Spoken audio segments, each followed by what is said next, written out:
Alors,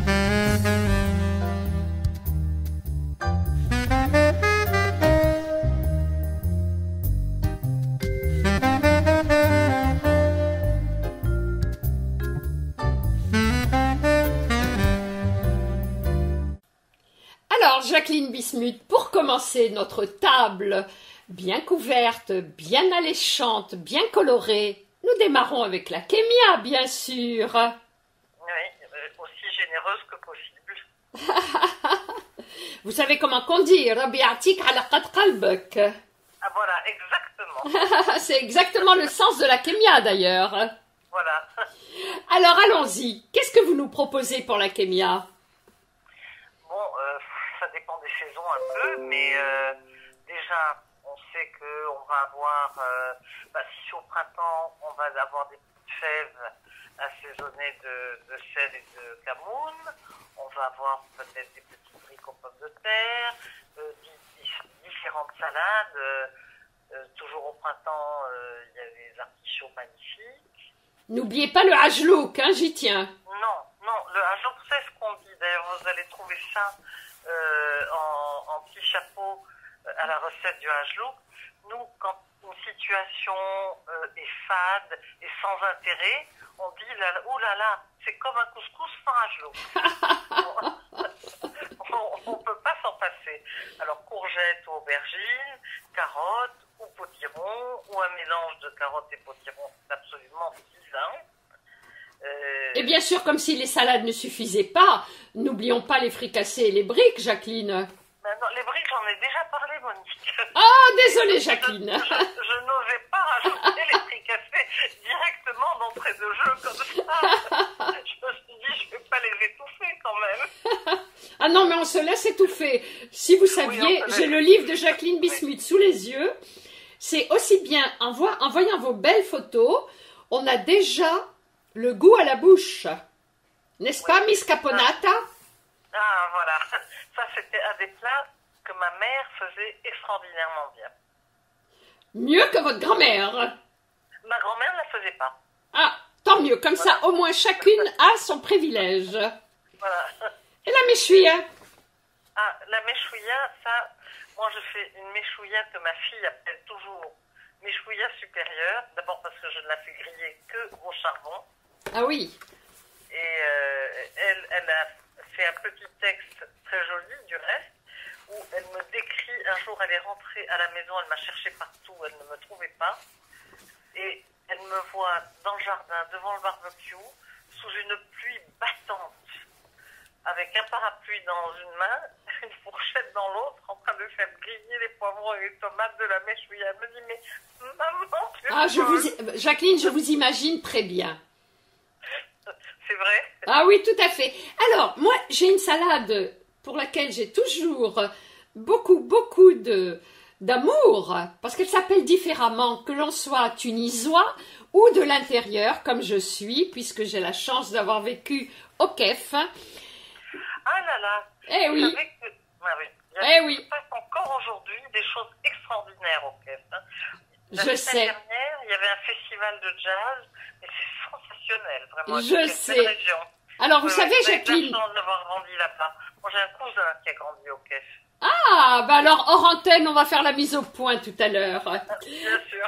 Alors, bien sûr, je parle de la Mekbouba pour vous, qui est pour nous la mermoum.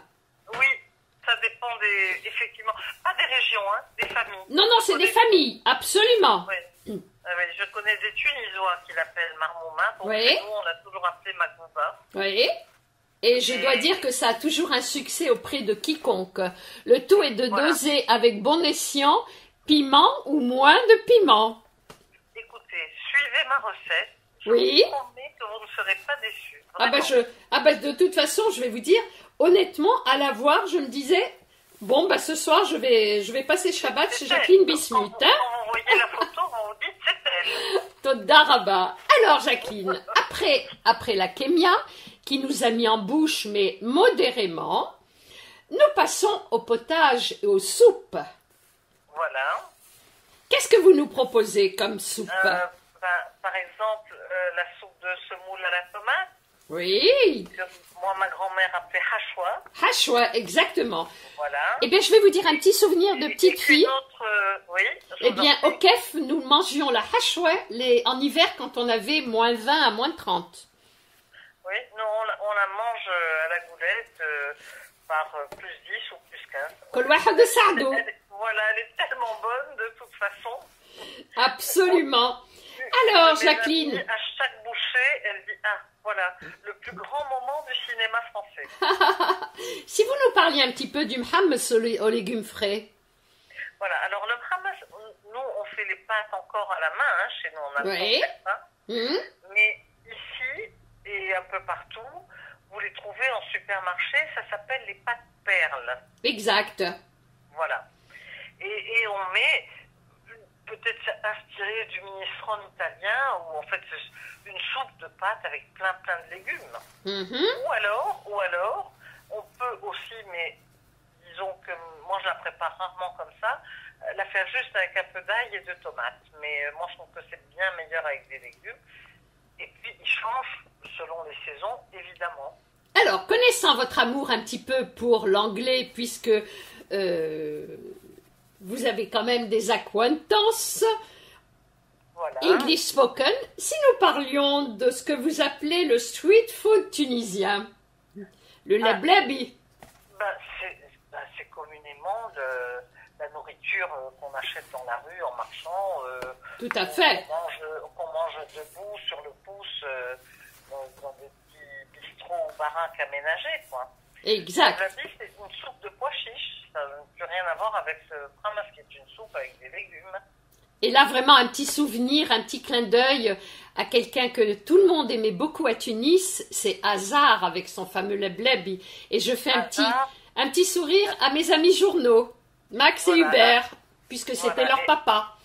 Ah, très bien. Alors, Hazar, encore les gens s'en souviennent. Ah, tout à fait. Ils disent Hazar, où rien n'est au hasard, évidemment. Exactement. C'est son slogan. Et je vous promets qu'à Tunis, les gens s'en souviennent encore. Alors, Jacqueline, je vais vous faire une confidence. Vous vous rappelez de la générosité d'Hazar. Sachez que ces deux garçons, que ce soit aussi bien Max que Hubert, ont tenu de leur père la même générosité. C'est vrai? Ah oui.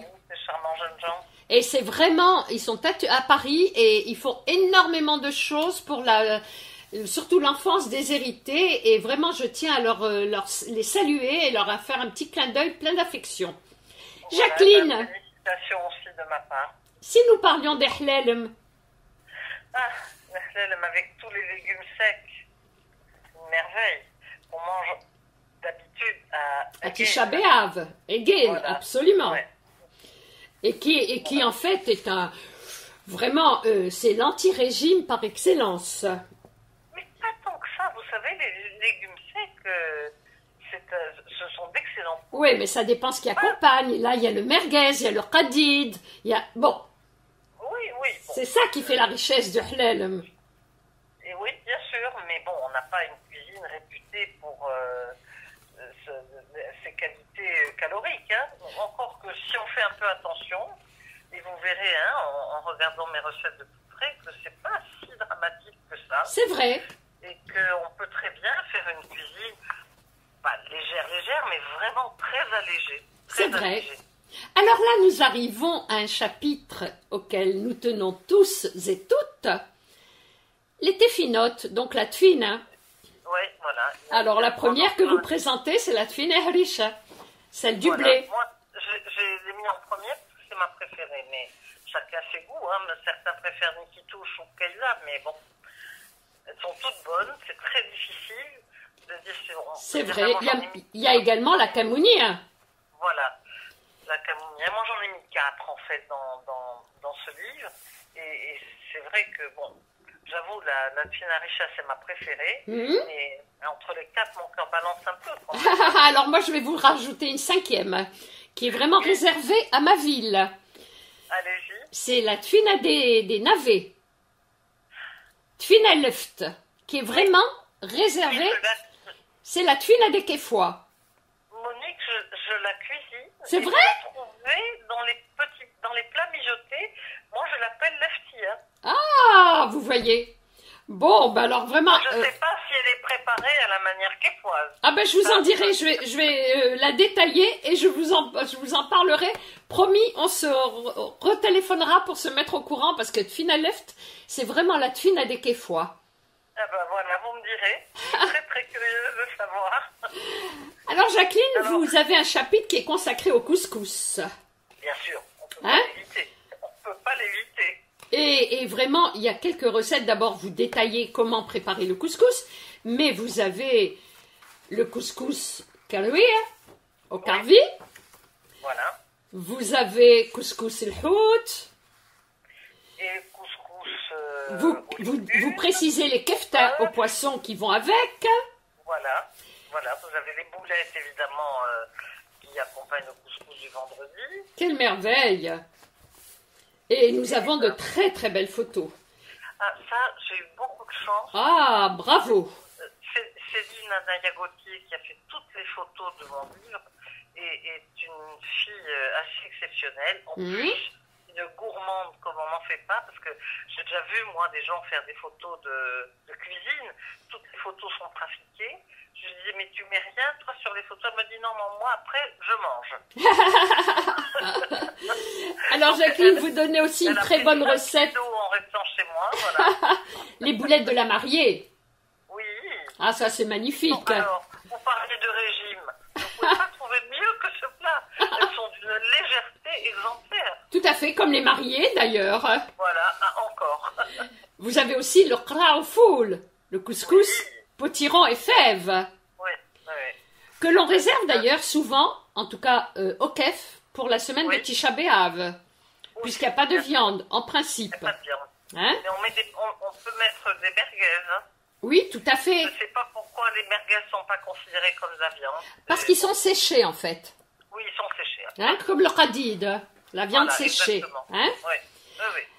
Alors, vous consacrez un très beau chapitre aussi aux petits plats mijotés. Voilà. Avec... Oh, il est très beau celui qui démarre. Le ragoût de pommes de terre et artichauts. Oui, délicieux. Il est... Ils sont tous bons. Tous les ragoûts de la cuisine tunisienne sont magnifiques. Batata belkemoun. Voilà. Et en plus, je pense à moi, toutes les jeunes femmes qui travaillent, qui doivent s'occuper aussi de chez elles, de nourrir leur famille. Tout ça est bien compliqué. Mais moi, je trouve que tous ces ragoûts qui sont magnifiques sont très, très pratiques parce qu'on peut toujours les faire de la veille pour le lendemain. On a toujours quelque chose de prêt dans le frigo. C'est formidable. Tout à fait. Parlez-nous un peu de Ganawiya. Ah, Ganawiya Marsawiya. Ah, Marsawiya. elle est encore, il y a plus beaucoup de culture maraîchère à la Marsa, mais quand même encore un tout petit peu. Et on arrive encore à trouver de la Ganawiya Marsawiya, justement, dans mon quartier. Moi, je vais l'accueillir, enfin, je ne l'accueille pas moi-même, mais ceux qui exploitent les petits bouts, les petits lopins de terre me l'accueillent. Ah, c'est magnifique. Ah, c'est magnifique. C'est magnifique, mais je crois qu'on la trouve facilement en Europe. Tout à fait, absolument. Et j'avoue que on a toujours beaucoup de plaisir. Les gambos sont excellents. Mais nous arrivons aussi à un autre ragoût, psalouloubia. Ah, une merveille. Hein? Une merveille. Et en plus, nous avons aussi souvent des haricots frais, délicieux, absolument délicieux. Et mais enfin, les haricots qu'on prend et qu'on trempe un peu. Oui, les cocos. Veille, en fait, hein, absolument. Cocos, oui, ça marche très très très bien. Ça marche vraiment bien. Et voilà. Et en fait, plus ce sont des plats très faciles et rapides à préparer. Et il y en a un qui se termine jamais d'ailleurs, qu'on va appeler celui de votre fille, c'est la mlochéa. La mlochéa. Bon, ça c'est peut-être rapide à préparer, mais pas très rapide à cuire. Tout à fait. Tout à fait. Il faut être très patient. Sur 48 heures, voilà. Absolument. Alors, j'ai une petite précision, parce qu'en vous entendant parler, donc j'étais arrivée à Leftia, donc celle que vous considérez comme la tefina au que nous considérons comme la tefina au navet. La seule différence, c'est que nous la faisons cuire avec du vinaigre. Ah, vous me donnerez la recette. Ah oui, je vous l'enverrai, promis. Dans la cuisson, Jacqueline, vous rajoutez un demi-verre de vinaigre d'alcool. Eh bien, j'essaierai. Ah, et vous me tiendrez au courant. Mais par contre, j'aimerais bien que vous me parliez de la terre fif, le ragoût de potiron. Voilà, ça c'était le plat que chez ma grand-mère, justement, on faisait le jour de grand ménage, parce que ça va très Parce très que vite. c'était terre fif. Voilà. Fils, Exactement. terre fif. Voilà. Très très, oui, léger, rapide à préparer, et puis ne nécessitant pas ni de surveillance particulière, mais c'est un plat délicieux. Et moi, quand j'étais jeune, on le faisait soit avec du potiron, soit avec des courgettes, encore une fois, selon la saison. Alors là, je sais qu'on trouve sur les marchés tout le temps, mais bon. C'est vrai, il vaut mieux adapter, absolument. Alors là, Jacqueline, nous approchons de Pessah et vous avez de très bonnes recettes. Le msoki a l'air génial. Mais vous ne pouvez pas imaginer avec la qualité des légumes que nous avons, mais vraiment, moi j'appelle ça le plat du paradis. Ah oui, je comprends. Au même titre que vos yabracs ont l'air magnifiques. Voilà. Mais là aussi, les condiments s'y prêtent. Les condiments s'y prêtent, et puis je fais moi les yabracs le jour où je prépare le soki, parce que j'adore les faire cuire dans le jus des légumes. Oui, je comprends. Bien sûr, le parfum est plus fort. Ah là là, c'est une merveille. Et le riz gerbien? Le riz gerbien, c'est aussi un plat très commode à faire et très raffiné en même temps. Et puis, qui n'est pas compliqué, on le met à la vapeur, on n'y pense plus. Et puis, tout le monde se régale, hein, tout le monde se régale de ce plat. Et nous allons chanter maintenant un petit peu. Alouette, gentille alouette. Hein? Ça nous amène à quelle recette, ça, Jacqueline? Forcément, les alouettes sans tête. Et ça me donne une envie folle. Ce plat est magnifique. Il est coloré. Et il est complet, parce qu'il y a tout. Et je peux vous dire, les enfants adorent ça. Bien Moi, sûr. je leur présente ça comme viande surprise, on leur fait manger tout ce qu'on veut, comme viande, légumes, ils se régalent. Alors, je vois que vous avez également pensé aux végétariens, puisque vous avez des artichauts farcis à la ricotta. Oui. Donc, sans viande. Sans viande. Et bon, vous avez plusieurs plats sans viande. Vous parlez Exact. Vous avez aussi la la rge. Oui, c'est vrai. On peut très bien mettre merguez ou pas. On peut tout aménager, en fait. Hein, mais c'est vrai que les artichauts à la ricotta, c'est très, très raffiné. Et vous pouvez le servir en plat principal ou en entrée avec un joli décor de légumes râpés autour. Enfin, vraiment, on peut en faire ce qu'on veut. C'est absolument incroyable de délicatesse. Alors maintenant, Jacqueline a pris un petit trou normand qu'on préparera avec une granite au citron. Nous allons attaquer le plat que l'on appelle communément le plat principal. Vous avez consacré un chapitre au poulet. Oui. Avec énormément le poulet aux aubergines, aux tomates confites, aux pruneaux. Lequel préférez-vous, Jacqueline? Comment dire? Ne me dites pas tous. Je vais vous demander, moi, est-ce que vous préférez votre père ou votre mère? تتمنك عليه هكا. Je ne peux pas résister. Alors moi je vais vous répondre, le margoud, comment vous le faites? Au four ou dans la casserole? Ah non, dans la casserole. Bravo, à l'ancienne.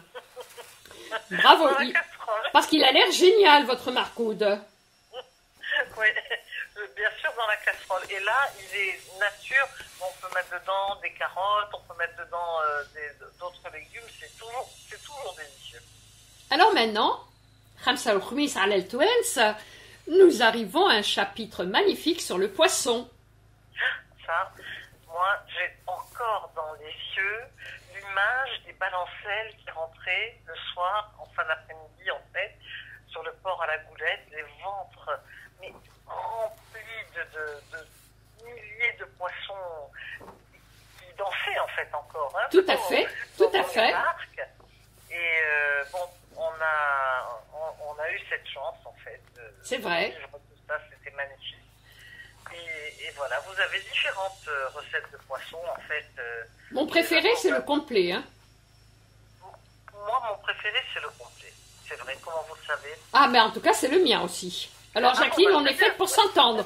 Rendez-vous très prochainement pour un poisson complet. Voilà. Hein? Vous avez aussi le hraimi qui suit. Moi, je l'aime beaucoup avec le mulet. Hein. Ah oui, tout à fait, mais moi aussi. Sinon, ça n'est pas un vrai complet. Sinon, c'est pas un vrai complet. C'est vrai. Alors, vous donnez une très belle recette du hraimi, du poisson malin, communément traduit par poisson malin, Oui. qui est suivi aussi par le poisson au vinaigre. Au vinaigre. C'est très bon le poisson au vinaigre. Tout à fait. C'est moins fréquent, mais c'est très très très bon. Et je me souviens que quand on allait à la plage, c'était le repas du samedi midi, puisqu'il se servait froid, sans aucun problème.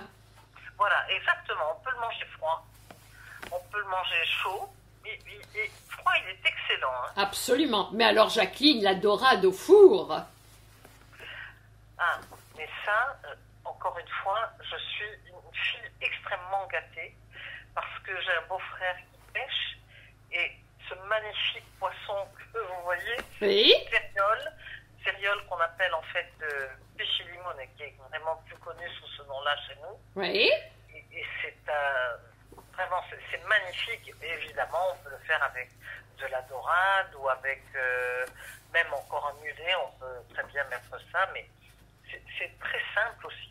Et l'avantage de ce plat, c'est que vous n'avez pas d'odeur de poisson dans toute la maison. Voilà, c'est ça qui est extraordinaire, parce que honnêtement, de plus en plus, on se refuse, nous femmes, à faire par exemple un complet poisson, qui est quelque chose de merveilleux, parce que sinon, vous avez presque la semaine parfumée à l'huile d'olive. Voilà. Hein.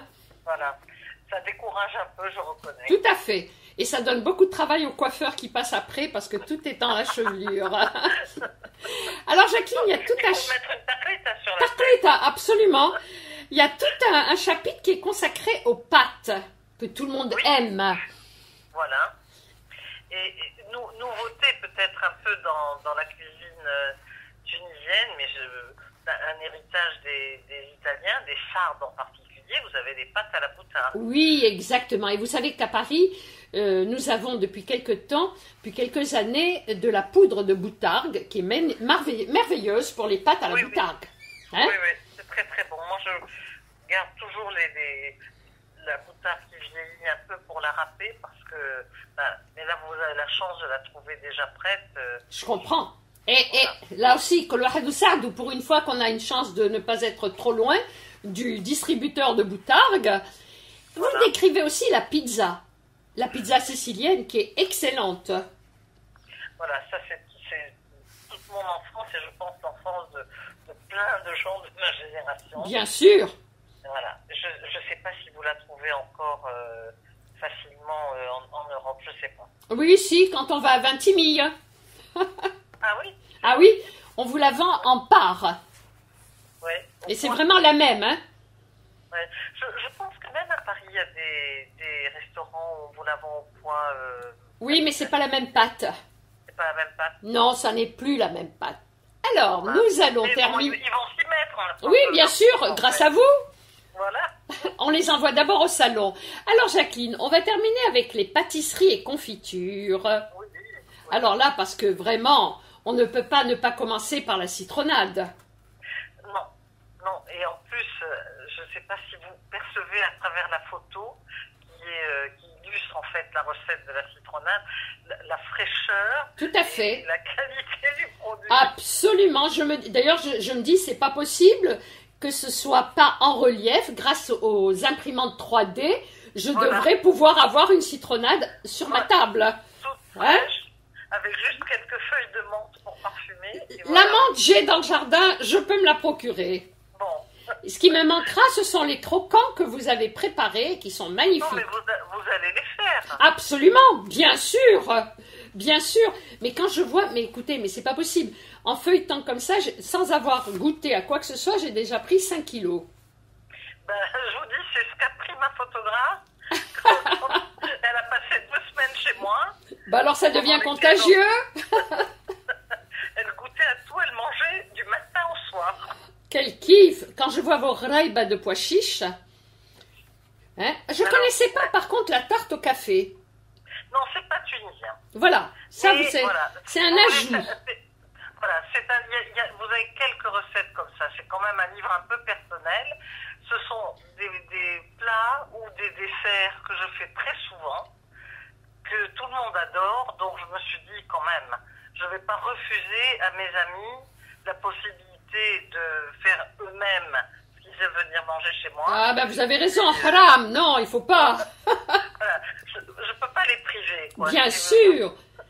Alors Jacqueline, le buntu, j'aime bien. Le sirop buntu. Ben oui, Hein? c'est parce qu'il fait un point, c'est pour ça. Mais qu'on exactement, l'appelle. mais tout à fait. Vous avez une très bonne recette aussi du sabayon à l'orange qui a l'air très simple. Très simple. Hein? Et vous verrez, mamie. Ah, mais j'apprécie Toutes les beaucoup. recettes sont simples. Elles sont très simples. Il y a des plats un peu longs à préparer, comme certains couscous ou le msoki de Pâques, évidemment. Mais la plupart des recettes sont accessibles et simplissimes. Et nous avons justement, nous nous préparons à accueillir Pessah et vous avez les fameux beignets soufflés au miel, hein, que l'on Voilà. peut faire d'ailleurs aussi bien avec la farine qu'avec la farine de matzah. Voilà, exactement. Hein? C'est ce que j'allais vous dire. Je pense que sans problème, la farine de matzah remplace la farine traditionnelle. J'avoue que j'ai pas essayé la farine sans gluten, même si c'est très à la mode. Oui, c'est une question de maintenant, mode. mais voilà. J'ai Je pas reste essayé. persuadée que la farine sans gluten ne devrait pas être communiquée à qui que ce soit, à tout le monde, parce que le gluten, quand il y a une pathologie au gluten, je veux bien comprendre, mais l'excès en tout genre nuit. Voilà, exactement. Hein? Alors, Exactement. toujours en Je suis parlant de entièrement Pessah, d'accord avec vous. vous avez Guisada, Oui, qui a l'air très simple aussi. elle est très simple et très très bonne. Très simple. Mais bien sûr, il faut absolument qu'on réserve le nec plus ultra, c'est-à-dire 4 recettes extraordinaires, les cigares aux amandes, les yo-yo, les manicottes, les macroudes. Bon, ça c'est pas pour Pâques, Monique. Non, c'est pas pour Pâques, mais on peut en parler, on n'est pas encore dans Pâques. Parler, on peut toujours.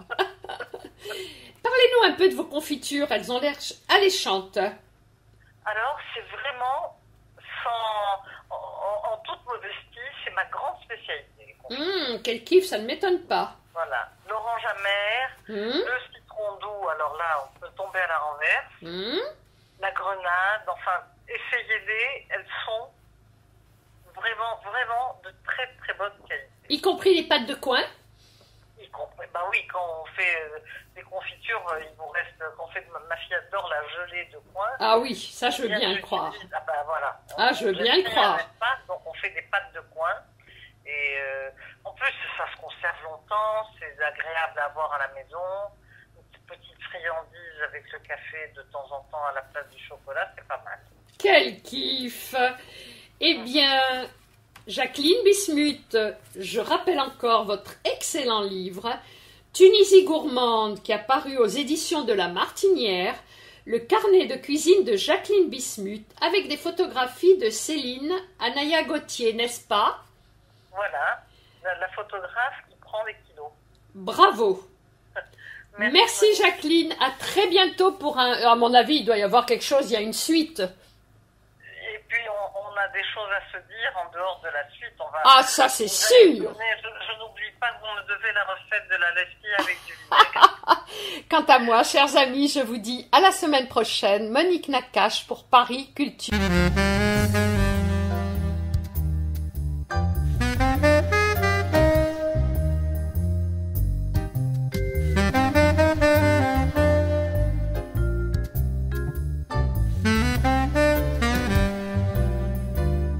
Et spectacle.